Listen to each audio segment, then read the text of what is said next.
Assalamualaikum warahmatullahi wabarakatuh. Innal hamdalillah nahmaduhu wa nasta'inuhu wa nastaghfiruh. Wa na'udzu billahi min syururi anfusina wa min sayyiati a'malina. May yahdihillahu fala mudilla lah wa may yudlil fala hadiya lah. Asyhadu an la ilaha illallah wahdahu la syarika lah wa asyhadu anna Muhammadan abduhu wa rasuluhu la nabiyya ba'dah. Yaqulullah tabaraka wa ta'ala ya ayyuhalladzina amanu taqullaha haqqa tuqatih wa la tamutunna illa wa antum muslimun. Wa qala sallallahu alaihi wasallam fa inna asdaqal hadis kitabullah wa khairal hadi hadi Muhammadin sallallahu alaihi wasallam wa syarrul umuri muhdatsatuha fa inna kulla muhdatsatin bid'ah wa kulla bid'atin dhalalah wa kulla dhalalatin finnar. Kaum muslimin dimanapun Anda berada, alhamdulillah kita bisa kembali bermujalasah, duduk untuk mengkaji ilmu agama kita, belajar tentang fikih, bagaimana memahami agama ini dengan benar. Kita masih dalam panduan lengkap fikih ibadah wanita muslimah, yang kajian ini tidak hanya dikhususkan untuk wanita-wanita muslimah saja, tapi kepada laki-laki pun tetap dianjurkan untuk mendengar, membaca, dan mempelajarinya. Alhamdulillah buku ini telah mendapat sambutan yang baik dari kaum muslimin. Maka bila para pemirsa masih ada yang membutuhkan buku ini, silakan menghubungi nomor pemasaran kami, buku panduan lengkap fikih ibadah wanita muslimah, yang jadi pegangan kita di setiap pagi, Sabtu pagi, siaran langsung, sehingga manfaatnya bisa kita rasakan dan bisa menjadi perbendaharaan perpustakaan kita. Karena ilmu yang bermanfaat ini akan kekal, akan terus ada, dan menjadi sedekah jariah yang terus mengalir, karena kita memiliki buku, kemudian menginfakkan sebagian harta kita untuk membeli buku ini. Maka wanita muslimah dimanapun Anda berada, sisihkan uang belanja kita untuk membeli buku, karena ini lebih bermanfaat dari yang lain. Baik para pemirsa yang dimuliakan Allah Subhanahu wa taala, sampai halaman 86. Adab buang hajat berikutnya. Yang ke-8 adalah larangan cebok menggunakan tangan kanan. Imam Nuqaim berkata adalah Nabi SAW istinja dan istijmar dengan tangan kirinya. Rasulullah bersabda, "Idza bala ahadukum fala ya'khudanna dzakarahu bi yaminih wala yastanji bi yaminih." Nabi SAW beliau bersabda, apabila salah seorang di antara kalian kencing, maka janganlah ia memegang kemaluannya, dan jangan pula istinja dengan tangan kanannya. Imam An-Nawawi beliau berkata, ulama bersepakat atas haramnya istinja dengan tangan kanan. Istinja atau bahasa kita disebut dengan cebok. Apabila seorang cebok, maka gunakanlah tangan kiri, bukan tangan kanan. Karena tangan kanan itu untuk sesuatu yang baik, bukan yang kotor. Sementara cebok adalah sesuatu yang kotor. Karena itu wanita muslimah dimanapun Anda berada, kaum muslimin pada umumnya, jika kita cebok membersihkan kotoran, baik itu BAB atau BAK, ya, maka gunakanlah tangan kiri, jangan tangan kanan. Ya, tangan kiri itu untuk sesuatu yang kotor, sementara tangan kanan untuk sesuatu yang baik, dan ini diperintahkan oleh Rasul SAW. Beliau mengatakan, janganlah salah seorang di antara kalian bila kencing memegang kemaluannya dengan tangan kanan, kemudian istinjanya juga dengan tangan kanan. Dan ini sepakat haram, sebagaimana keterangan dari Imam An-Nawawi. Kemudian istinja, cebok, bisa menggunakan air, batu, atau sesuatu yang lain. Nah, apabila kita cebok, maka pastikan bersih. Apabila menggunakan medianya air, itulah asalnya. Tapi bila menggunakan selain air, bisa dengan batu atau tisu, ya, maka harus bersih. Dan sunnahnya bahwa istijmar, yaitu cebok dengan menggunakan media selain air, sunnahnya adalah dengan bilangan ganjil. Dari minimal 3 ke atas. Ya. Minimal 3 ke atas. Berdasarkan hadis dari Rasulullah SAW, Nabi Hurairah ani Nabi SAW qala idza istajmara ahadukum falyastajmir witra. Dari sahabat Abu Hurairah bahwasanya Rasulullah SAW bersabda, apabila salah seorang di antara kalian cebok istijmar, ya, bukan dengan menggunakan air, maka istijmarlah dengan bilangan yang ganjil. Maka bersucilah istijmar, cebok dengan bilangan yang ganjil dan tidak kurang dari 3. Kemudian dibenci berbicara ketika buang hajat. Ini adab berikutnya. Apabila seorang buang hajat, maka makruh dia berkata-kata, kecuali darurat. Kita dapati sebagian orang ketika kamar mandi itu berderet, ya, mereka saling bercakap-cakap, saling ngobrol, apalagi anak-anak santri yang mandinya satu waktu bersama-sama, kamar mandinya banyak, saling ketok-ketokan, kemudian saling ngobrol berbicara. Ini tidak benar, ya, dibenci. Apa dasarnya?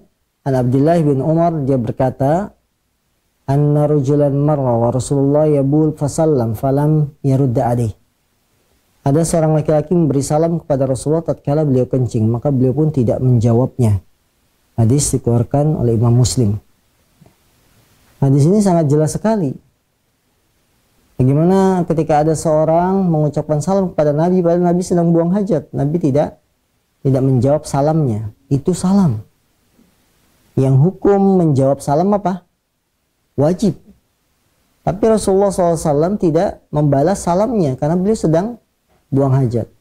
Maka seorang yang sedang buang hajat, ia tidak diperkenankan untuk bercakap-cakap, berkata-kata. Kemudian yang terakhir, adab buang hajat. Ketika kita telah selesai buang hajat, maka keluar kamar mandi, WC dan lain-lain dengan mendahulukan apa? Kaki kanan seraya berdoa, Ghufranaka, ya Allah, aku mohon ampunanmu.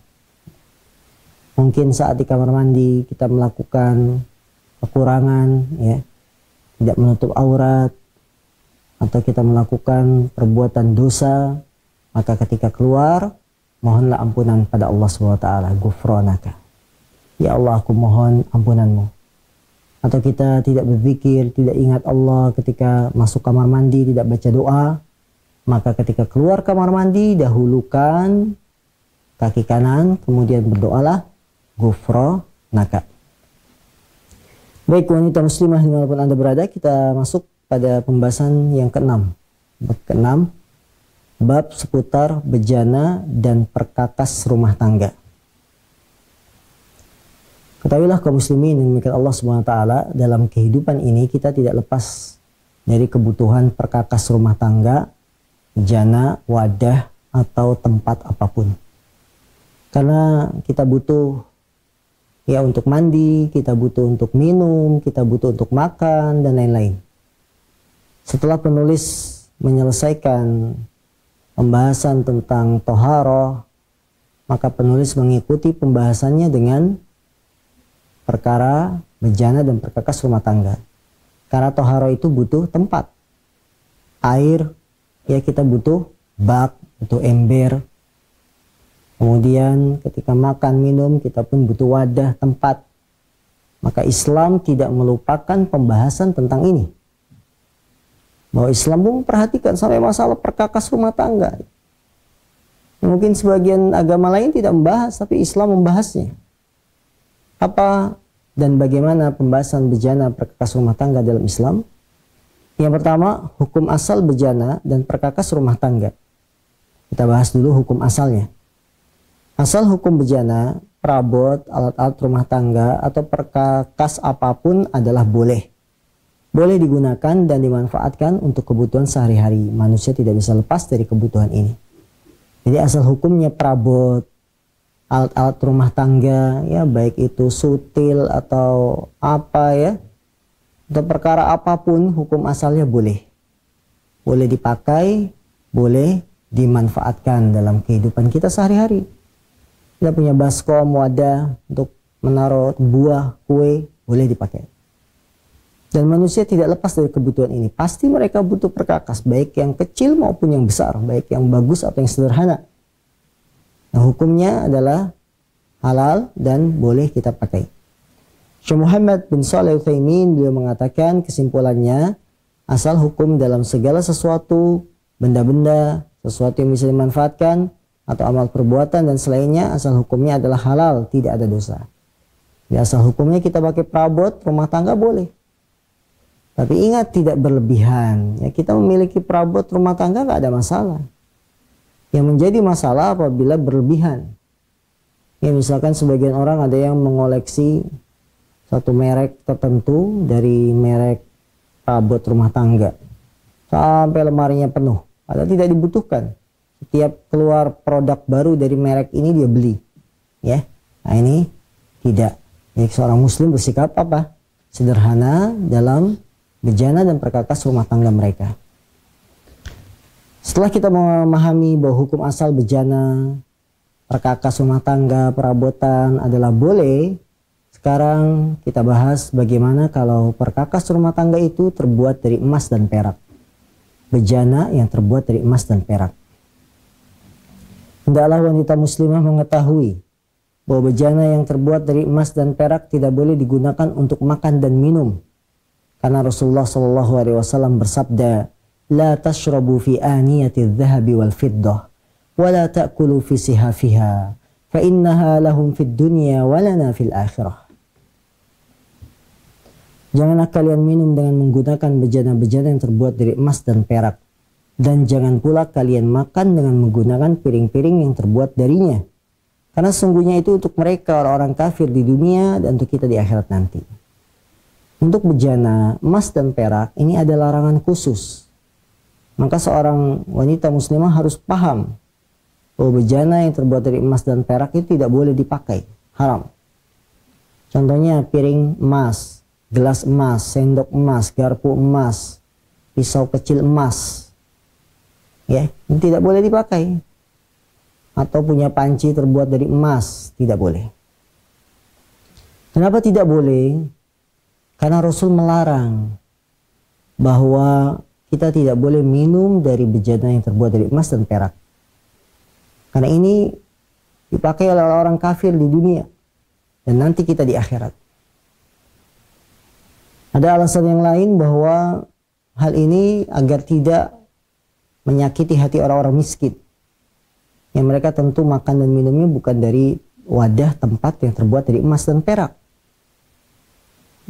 Kita sebagai sama saudara seagama harus punya perasaan ya terhadap sama kaum muslimin. Maka ketika mereka makannya tidak dengan bejana terbuat dari emas dan perak, kita pun demikian. Ada yang mengatakan seperti itu. Kenapa dilarang makan dan minum dari bejana yang terbuat dari emas dan perak? Hadis ini menunjukkan larangan makan dan minum dari bejana yang terbuat dari emas dan perak.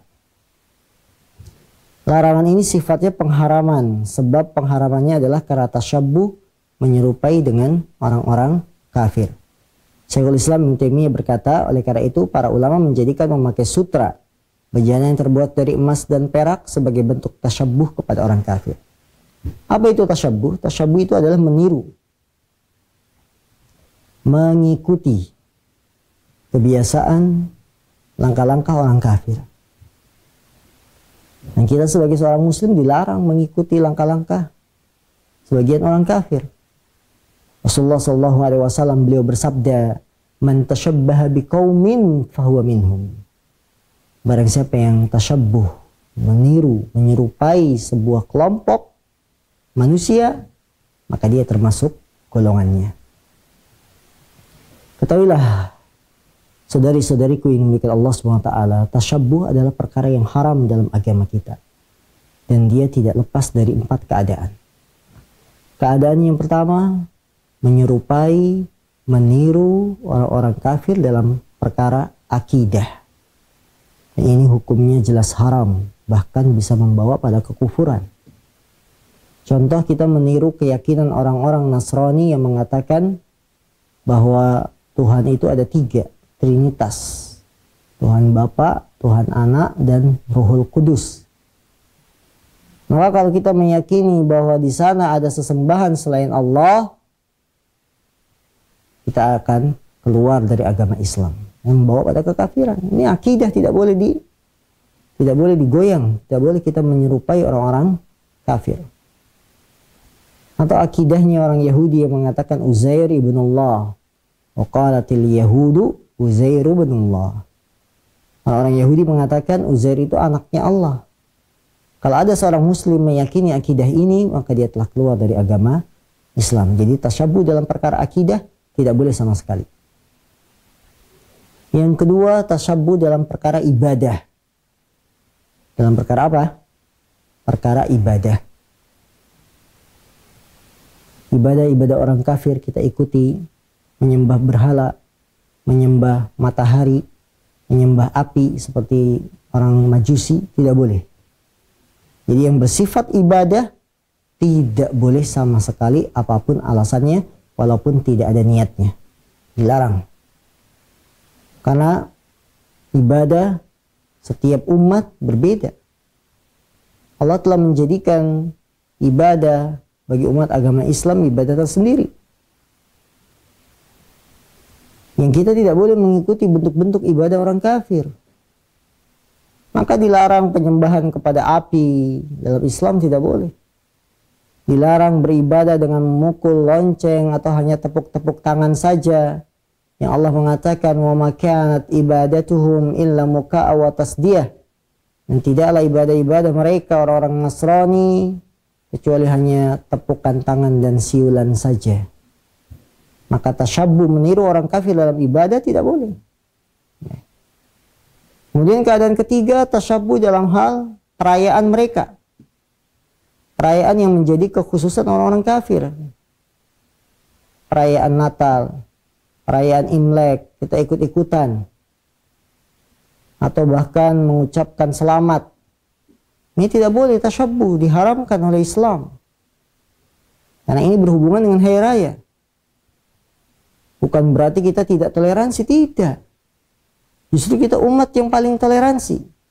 Tapi dalam masalah akidah, mohon maaf, tidak ada toleransi dalam masalah akidah. Karena ini keyakinan kita yang tidak bisa dijual. Ya. Kalau kita mengucapkan selamat yang berhubungan dengan hari raya orang-orang kafir, maka menunjukkan keridoan kita.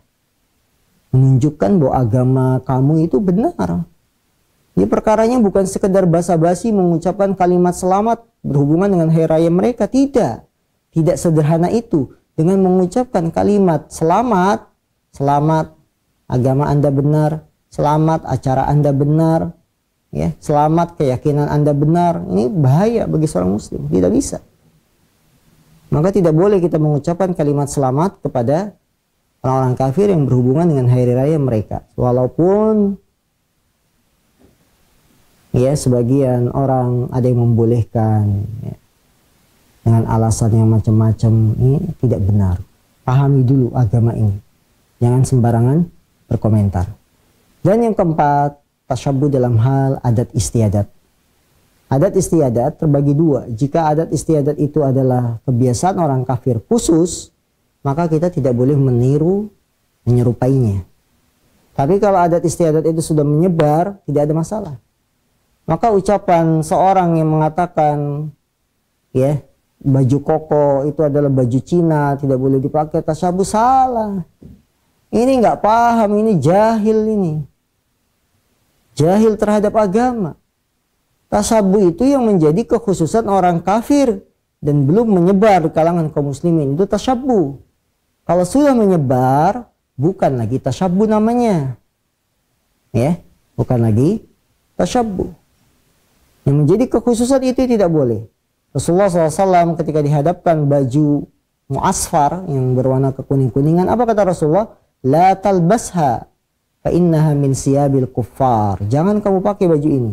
Karena baju ini termasuk kekhususan baju orang-orang kafir. Jadi yang menjadi kekhususan itu yang kita tidak boleh tasabuh. Tapi kalau sudah tersebar, sehingga kita tidak bisa membedakan mana muslim dan non-muslim karena pakaian ini sudah tersebar, maka tidak lagi tasabuh. Ini yang disebut dengan tasabuh. Dan pembahasan kita, bejana yang terbuat dari emas dan perak, bila kita pakai, maka kita telah terjatuh tasabuh, meniru-niru orang kafir. Bahkan Nabi SAW telah memberikan ancaman keras bagi yang makan dan minum dengan menggunakan bejana emas dan perak. Beliau SAW bersabda, "Man syariba fi ina'in min dhahab aw fiddatin fa innama yujarjiru fi batnihi naran min jahannam." Barang siapa yang minum menggunakan bejana yang terbuat dari emas atau perak, sungguhnya dia telah menyiramkan ke dalam perutnya bara api neraka jahanam. Allahu Akbar. Ya, orang yang sengaja dia makan dan minum menggunakan bejana terbuat dari emas dan perak, sama saja dia telah menyiramkan bara api ke dalam perutnya. Dan ancaman ini bukan main-main, ini ancaman keras.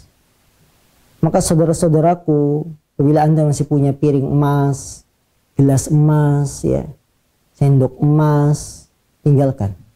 Bagaimana kalau gigi emas? Gigi emas lain lagi, ya. Ini untuk makan yang minum, yang berhubungan dengan makan dan minum. Maka tinggalkan, karena sama saja kita menyiramkan di perut kita apa? Bara api di neraka jahanam. Berhubungan dengan perkakas yang terbuat dari emas dan perak, sekarang bagaimana bejana dan perkakas yang dipakai oleh orang kafir? Ketahuilah wahai wanita muslimah, pada asalnya Anda harus berhati-hati bila menggunakan bejana perkakas milik orang-orang kafir dari kalangan Yahudi, Nasrani, atau selainnya. Karena mereka pada umumnya tidak menjaga diri dari najis. Bahkan terkadang mereka minum khamar dengan gelas mereka. Terkadang juga mereka memasak daging babi atau bangkai dengan perabot mereka. Maka berhati-hatilah.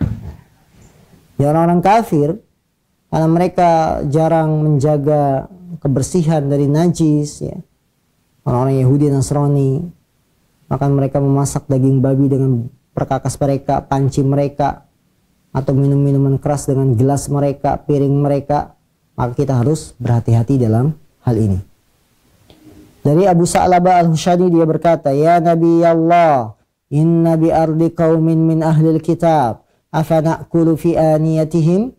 Qala amma ma dzakarta min ahli kitab fa in wajadtum ghayraha fala ta'kulu fiha wa illam tajidu faghsiluha wa kulu fiha. Abu Sa'labah Al-Khushani, dia berkata dan bertanya kepada Nabi, "Wahai Nabi Allah, kami sedang berada di wilayah penduduk ahli kitab, apakah boleh kami makan dengan menggunakan bejana-bejana mereka?" Jadi Abu Sa'labah sedang berada di daerah orang-orang Yahudi. Kita boleh nggak makan dengan menggunakan perabot mereka?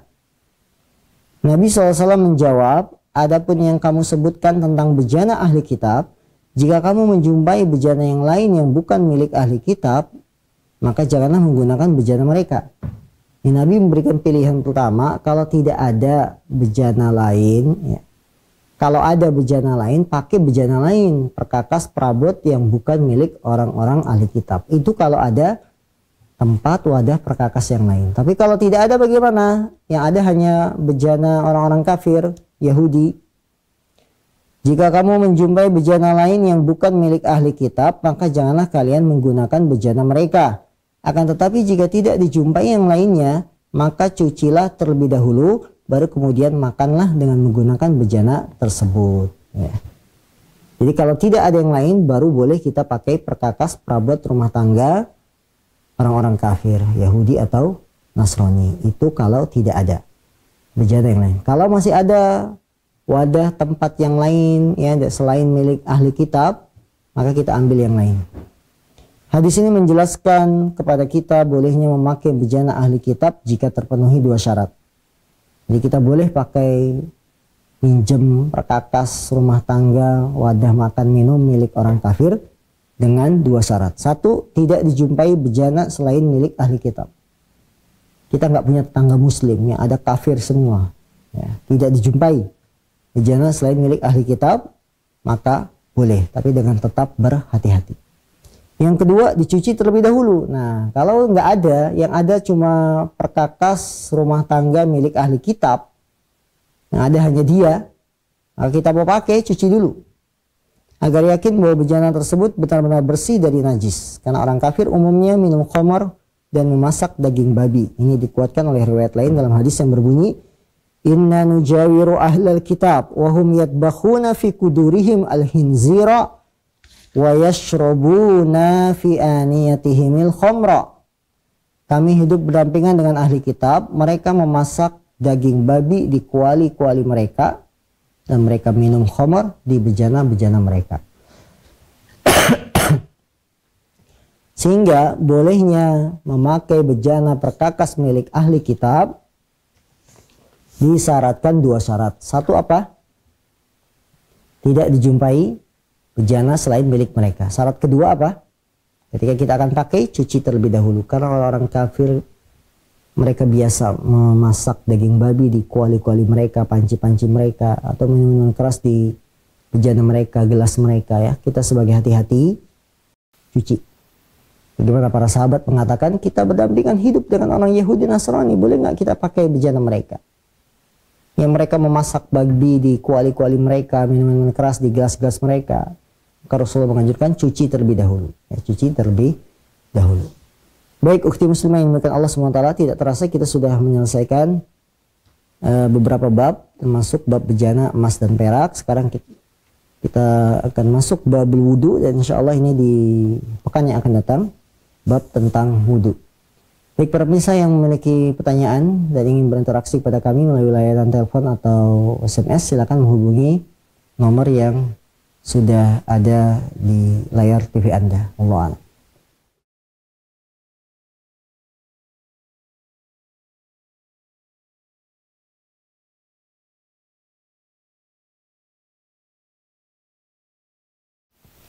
Kita jawab terlebih dahulu pertanyaan via SMS. Pertanyaan yang pertama, Assalamualaikum warahmatullahi wabarakatuh. Waalaikumsalam warahmatullahi wabarakatuh. Dari Saudara Indra di Tasikmalaya. Maaf Ustadz, semoga Allah memberi surga kepada Ustadz. Amin.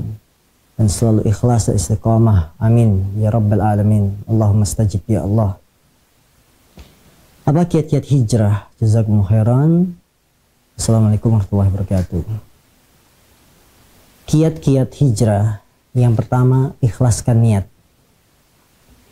Apabila Anda ingin hijrah yang seutuhnya, yaitu berpindah dari amalan-amalan yang dosa menuju ketaatan, berhijrah betul-betul ingin memahami agama dengan baik, maka ikhlaskan niat.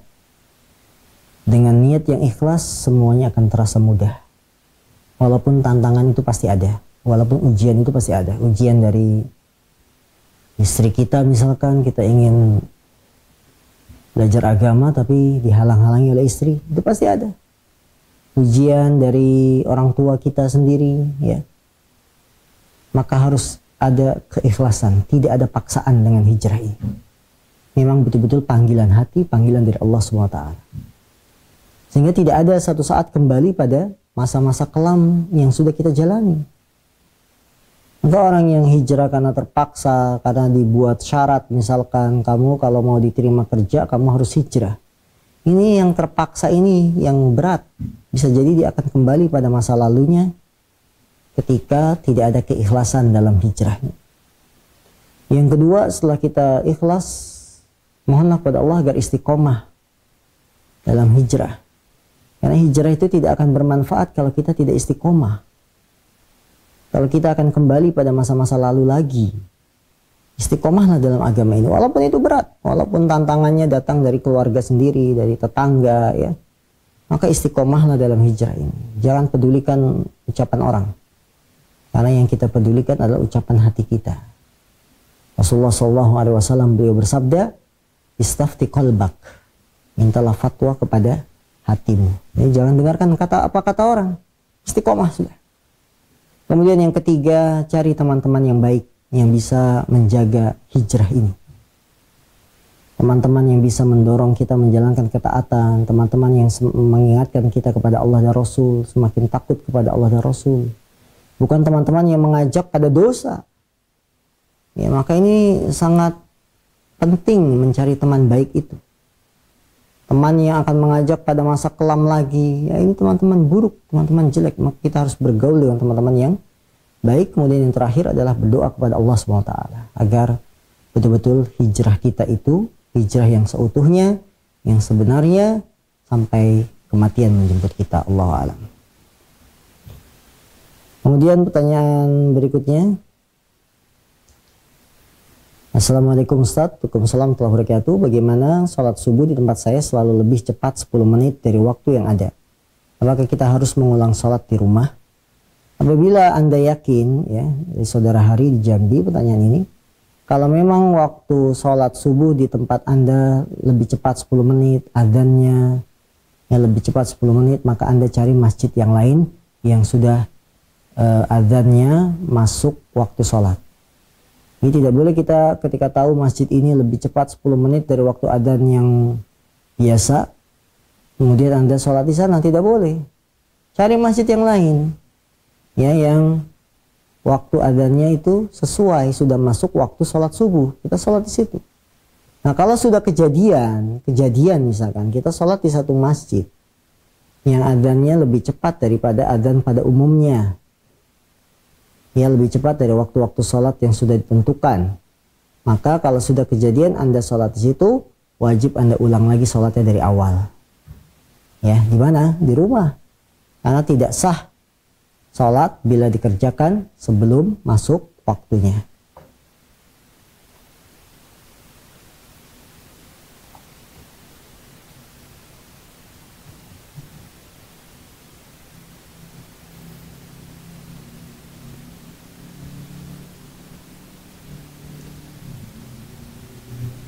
Kemudian pertanyaan berikutnya, saya Umi Asmi di Bukit Tinggi. Umi Asmi di Bukit Tinggi, apakah mengumpat dalam hati atau menyumpah dalam hati termasuk kelak di azab kubur dan azab neraka? Jazakumullah khairan. Waalaikumsalam warahmatullahi wabarakatuh. Umi Asmi di Bukit Tinggi, alhamdulillah Anda bergabung bersama kami di pagi hari ini. Mengumpat dalam hati atau menyumpah dalam hati? Mengumpat, ya, dan bersumpah dalam hati, bila dalam hati dan tidak terucap, maka ini tidak terkena hukum. Karena Rasulullah SAW bersabda, Innallaha tajawaza an ummati ma hadasat bihi anfusuhum ma'alam yatakallam au yaf'al. Rasulullah SAW bersabda, sungguhnya Allah memaafkan dari umatku apa yang ada kerentak keinginan dalam hati mereka. Jadi Allah itu memaafkan sesuatu yang masih dalam hati, selama mereka tidak mengerjakan atau berbicara tentang apa yang ada dalam hatinya. Jadi tidak terkena hukuman bila kita dalam hati. Karena apa yang dalam hati itu bukan sebuah ucapan yang dinilai konsekuensi hukum. Karena itu para pemirsa yang dimuliakan Allah SWT, apabila berdoa jangan dalam hati, doa itu diucapkan, minimal bibir kita bergerak. Karena doa yang terucap itulah yang akan terkena hukuman, akan terkena dampak pahala atau tidak, dikabulkan atau tidak, itu yang terucap, bukan yang ada dalam hati. Buktinya bila kita sholat kemudian berbicara dalam hati, tidak membatalkan sholat. Kita teringat sesuatu tapi berbicara dalam hati, batal nggak sholatnya? Tidak. Kalau sholat tapi berbicara, terucap pakai mulut, itu yang membatalkan sholat. Ini menunjukkan bahwa segala sesuatu yang masih dalam hati, dia tidak terkena hukum. Pertanyaan berikutnya dari saudara Maral di Sumsel, Sumatera Selatan. Mau tanya Ustadz, apakah duduk istirahat dan menggerakkan telunjuk saat tasahud termasuk tata cara Nabi SAW? Duduk istirahat dan menggerakkan jari ketika tahiyat, ini termasuk salah satu cara sholat Rasul SAW. Karena dalam duduk istirahat, ya, para ulama mengatakan bila duduk istirahat itu untuk satu tujuan hajat, maka boleh. Kalau tidak, maka langsung berdiri ke rakaat kedua tanpa dipisah dengan duduk istirahat. Di para ulama sebagian mengatakan duduk istirahat itu ketika kita ada hajat dan kebutuhan, dan itu buktinya Rasulullah SAW ketika sudah tua, ya, ketika sudah gemuk, beliau duduk istirahat, kemudian baru berdiri ke rakaat kedua. Karena apa? Untuk supaya siap, ya, tidak langsung kaget, capek. Tuh. Nah, adapun menggerak-gerakkan jari ketika tasyahud, ini pun demikian. Ini salah satu cara sholat Nabi. Sebagian riwayat mengatakan Nabi menggerak-gerakannya, yuharrikuha. Ya. Sebagian lain mengatakan fa asyara biyadi. Nabi berisyarat dengan tangannya tanpa ada kejelasan menggerak-gerakkan atau tidak. Jadi boleh dilakukan. Anda kalau penuntut ilmu, maka Anda bisa bahas masalah ini. Tapi ketika kita bukan seorang penuntut ilmu yang mempunyai bekal ilmu hadis, maka silakan mengikuti pendapat yang menurut hati Anda tentram, dapat menggerak-gerakkan ataukah tidak. Baik, kemudian dari saudara Mukti di Cengkareng mau tanya, saya pernah dengar ada ustadz yang bilang bahwa dalil demo itu tentang sikap Abdullah bin Mas'ud membaca Al-Quran di depan orang kafir Quraisy. Apa benar itu dalilnya? Ini namanya kalimatu haqqin urida bihal batil. Kalimat yang benar tapi dimaksudkan untuk sesuatu yang batil. Kaum muslimin yang dimiliki Allah Subhanahu wa taala, tidak ada dalam sejarah Islam yang namanya demonstrasi. Tidak pernah dilakukan oleh Rasulullah SAW dan para sahabat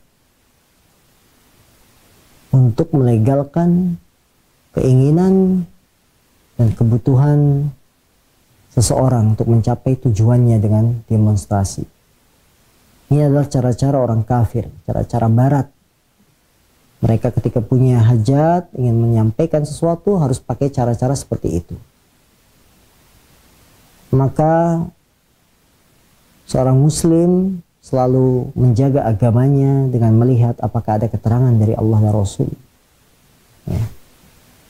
Walaupun itu namanya aksi damai dan lain-lain, dampak buruknya itu sangat banyak bagi seorang muslim. Dengan demonstrasi, kadang-kadang nyawa melayang, kadang-kadang fasilitas umum menjadi rusak. Ini tidak benar. Maka perlu kita perbaiki cara kita dalam menyampaikan aspirasi, menyampaikan pendapat, bukan dengan cara-cara yang tidak diajarkan oleh Islam. Assalamualaikum Ustaz. Waalaikumsalam warahmatullahi wabarakatuh. Dari saudara Atsari di Bengkulu, saya mau tanya Ustaz, bagaimana hukumnya kita membaca kitab dalam acara akikah atau acara syukuran seperti yang ada dengan saya? Apa memang ada tuntunannya atau dalilnya atau malah perkara baru?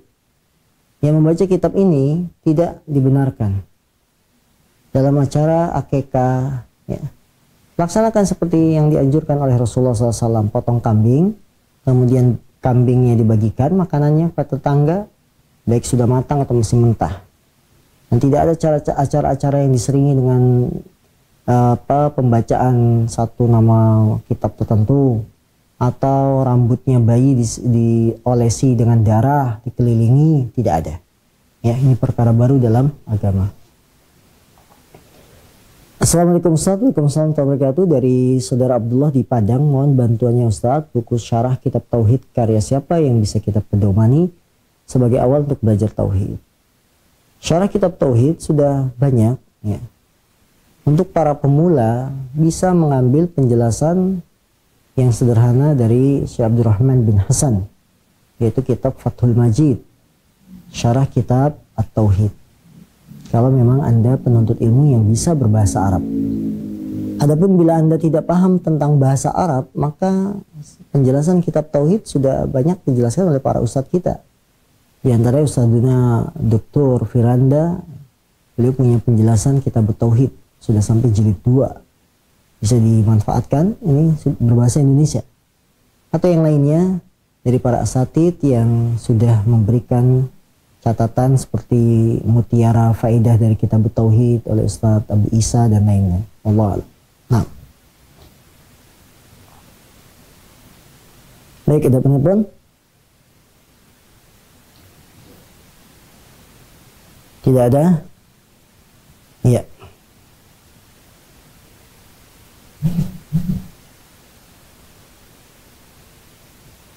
SMS berikutnya. Assalamualaikum Ustaz. Waalaikumsalam warahmatullahi wabarakatuh.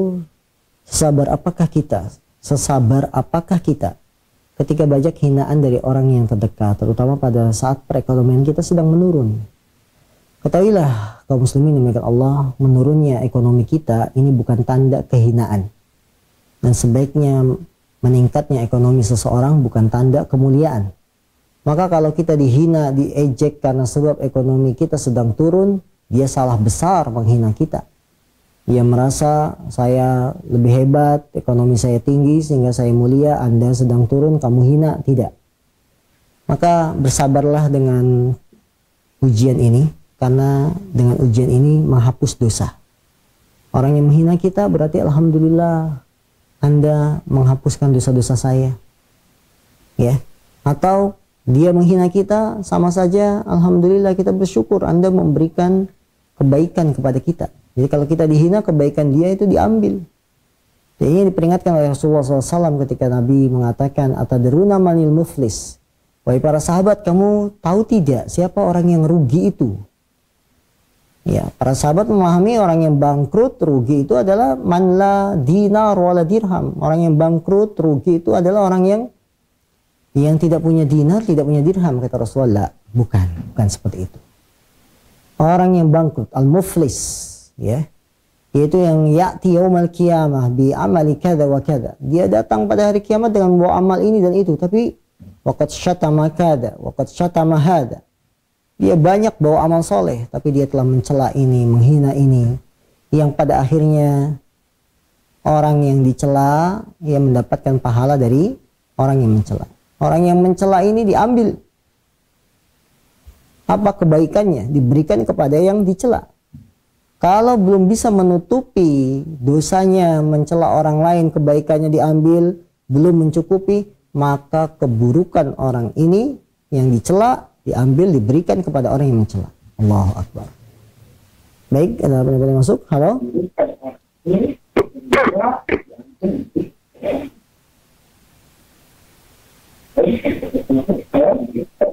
Assalamualaikum. Assalamualaikum warahmatullahi wabarakatuh. Assalamualaikum Ustaz. Ya. Dari Pak Abdullah di Padang Ustaz. Ya. Mohon penjelasan Ustaz. Apakah kita boleh setiap selesai sholat, baik fardu atau sunnah, beristighfar Ustaz sebanyak 100 kali dirutinkan? Ya. Apa ini benar Ustaz? Mohon penjelasannya Ustaz. Assalamualaikum warahmatullahi wabarakatuh. Waalaikumsalam warahmatullahi wabarakatuh. Dari saudara kita Bapak Abdullah di Padang. Beliau bertanya, apakah boleh setiap selesai sholat fardu atau sholat sunnah kita beristighfar dengan istighfar yang banyak? Ketahuilah kaum muslimin yang demikian Allah SWT. Untuk sholat fardu, sholat wajib, kita ada tuntunan doa zikir setelah sholat dari Rasul SAW. Di antara zikir tuntunan setelah sholat adalah istighfar, betul kan? Ketika selesai salam, maka kita mengucapkan apa? Astagfirullah, astagfirullah, astagfirullah. Allahumma antas salam, wa minkas salam, tabarakta ya dzal jalali wal ikram. Nah ini istighfarnya 3 kali, kemudian dilanjutkan dengan zikir-zikir yang lain. Nah kalau zikir-zikir ini sudah selesai, kemudian kita ingin zikir secara mutlak sambil menunggu terbitnya matahari, misalkan di waktu subuh, sambil menunggu terbitnya matahari, kita berzikir dengan zikir mutlak. Zikir mutlak itu tidak dibatasi bilangan, ya, tidak dibatasi waktu, kapan saja, ya, kita zikir istighfar di masjid sambil nunggu terbitnya matahari karena kita ingin sholat syuruk, boleh istighfar seperti itu. Ya. Cuma jangan diyakini sebagai satu amalan yang harus. Ketika amalan ini, istighfar ini dijadikan sesuatu yang harus, kalau tidak maka tidak lengkap kehidupan kita. Ini satu kekeliruan. Karena kalau kita mengharuskan suatu amalan yang padahal Islam tidak mengharuskannya, berarti kita membuat perkara baru dalam agama. Allah alam. Ya, berikutnya, halo.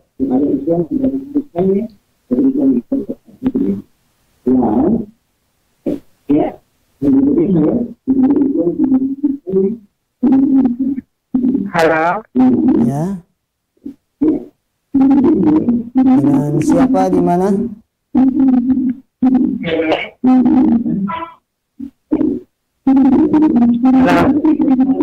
Halo, assalamualaikum. Assalamualaikum warahmatullahi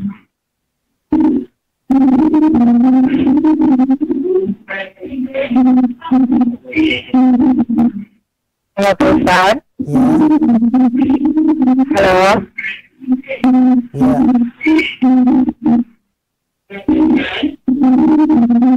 Ya, sambungan tidak baik. Halo Pak Ustaz, saya mau bertanya. Ya, Ini Pak Ustaz,